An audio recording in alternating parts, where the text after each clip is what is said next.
suis heureux pour lui. Il va avoir... tout homme politique a envie de porter un projet. Voilà, il s'est engagé en politique. C'est un type que on a des relations d'amitié, donc je vais pas considérer demain matin que ça n'est plus quelqu'un de respectable parce que il a fait un choix qui n'est pas le mien. Deuxièmement, je pense que c'est très clairement le projet d'Emmanuel Macron est un projet extrêmement simple.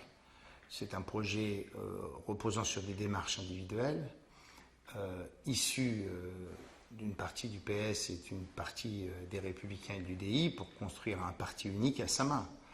On est très loin du gouvernement d'union nationale, on est très loin de la majorité d'idées, on est dans un schéma extrêmement simple.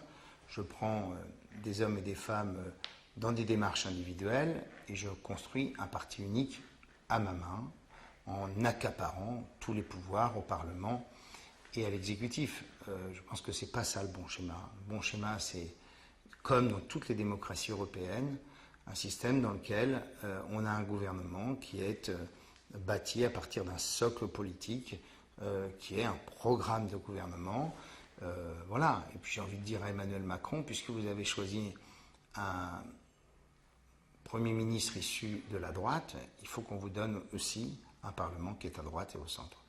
Donc voilà, pour vous c'est du machiavélisme, il aurait mieux fallu attendre les législatives, vous auriez préféré une cohabitation après législative, post-législative? J'ai été au gouvernement près de 4 ans, je sais à quel point un ministre qui n'a pas de représentation parlementaire, qui n'a pas de parti politique et de groupe politique, ne compte pas dans les arbitrages. Il ne faut pas se raconter d'histoire. Vous êtes après un collaborateur du président de la République, vous mettez en œuvre un certain nombre de politiques, mais pour pouvoir compter et peser dans les arbitrages gouvernementaux, pour peser dans la mise en œuvre des grandes orientations, puisque Emmanuel Macron a été plus dans les grandes orientations que dans le détail d'un projet, il faut avoir de quoi peser à l'Assemblée nationale, avoir la clé à l'Assemblée. Or, pour les députés, les ministres issus des Républicains ou de l'UDI qui seront dans le gouvernement, ils n'auront pas cette capacité de peser dans les débats, puisqu'il n'y aura pas de groupe parlementaire.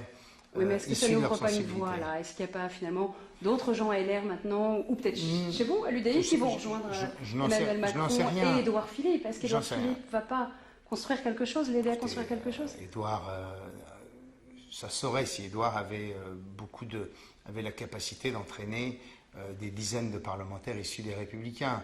Je ne crois pas que ce soit le cas. C'est pas l'insulter que de lui dire qu'il n'est pas, comme peuvent l'être un certain nombre de parlementaires, comme certains responsables politiques des Républicains, des hommes capables d'amener 10, 20, 30, 40 parlementaires ou 40 candidats.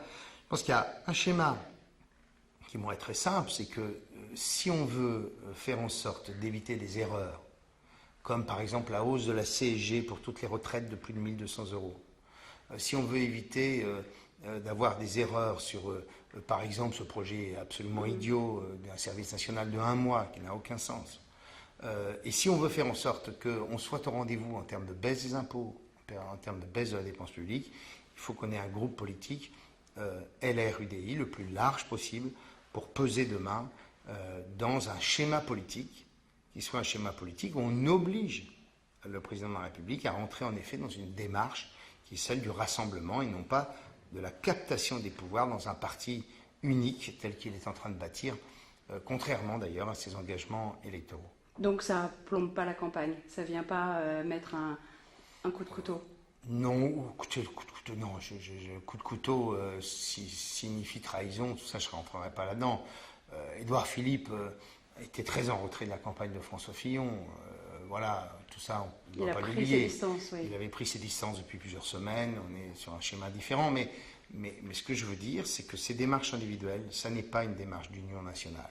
Dans toutes les démocraties européennes, les démarches d'union nationale, comme en Allemagne, ce sont des démarches où des familles politiques ensemble bâtissent un projet. Et pour ça, il faut qu'il y ait une représentation parlementaire. C'est ça le principe de la démocratie parlementaire, ça n'a jamais été autrement, et ça ne le sera pas plus. Et on voit bien qu'Emmanuel Macron essaie de bâtir un parti à sa main, et il le bâtit à travers un système très astucieux qui consiste à aller piocher à gauche et piocher à droite.